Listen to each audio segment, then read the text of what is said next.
I was brought up as an Orthodox Jew and a Zionist. On a shelf in our kitchen was a tin box of the Jewish National Fund, into which we put coins to help the pioneers building a Jewish presence in Palestine. I first went to Israel in 1961, and I've been there since more times than I can count. I had family in Israel, and I have friends in Israel. One of them fought in the wars of 1956, 1967 and 1973, and was wounded in two of them.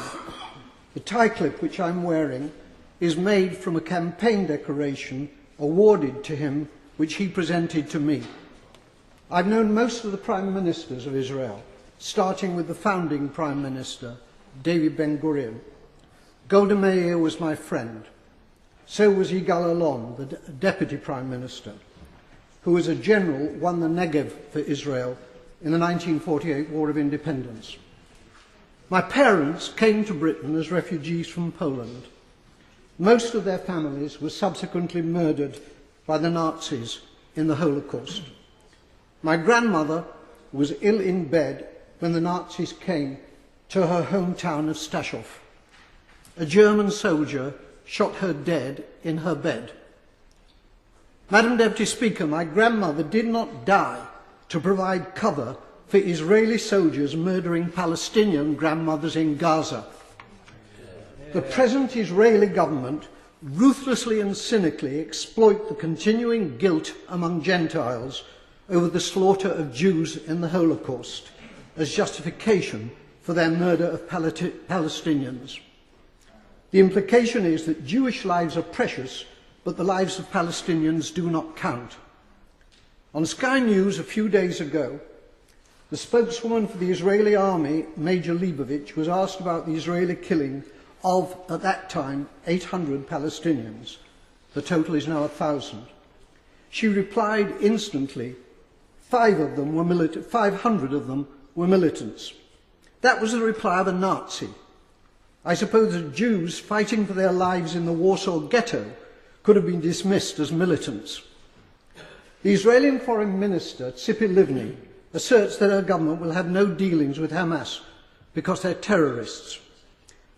Tzipi Livni's father was Eitan Livni, Chief Operations Officer of the terrorist Irgun Tzvai Leumi, who organised the blowing up of the King David Hotel in Jerusalem, in which 91 victims were killed, including 4 Jews.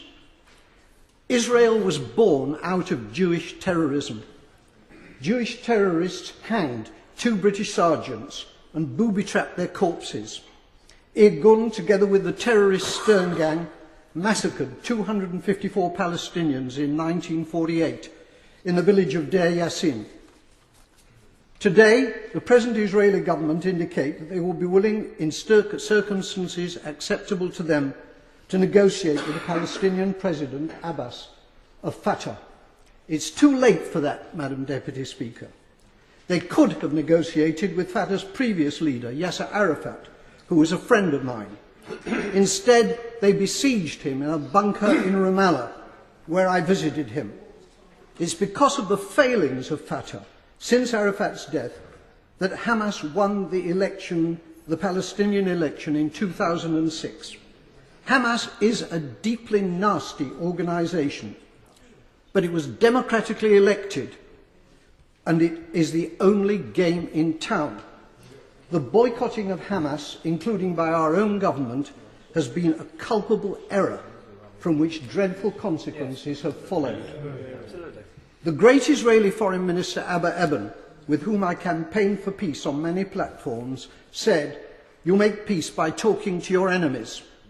However many Palestinians the Israelis murder in Gaza, they cannot solve this existential problem by military means. Whenever and however the fighting ends, there will still be 1.5 million Palestinians in Gaza and 2.5 million more Palestinians in the West Bank, who are treated like dirt by the Israelis, with hundreds of roadblocks and with the ghastly denizens of the illegal Jewish settlements harassing them as well. The time will come, not so long from now, when they will outnumber the Jewish population in Israel. It's time for our government to make clear to the Israeli government that its conduct and policies are unacceptable and to impose a total arms ban on Israel.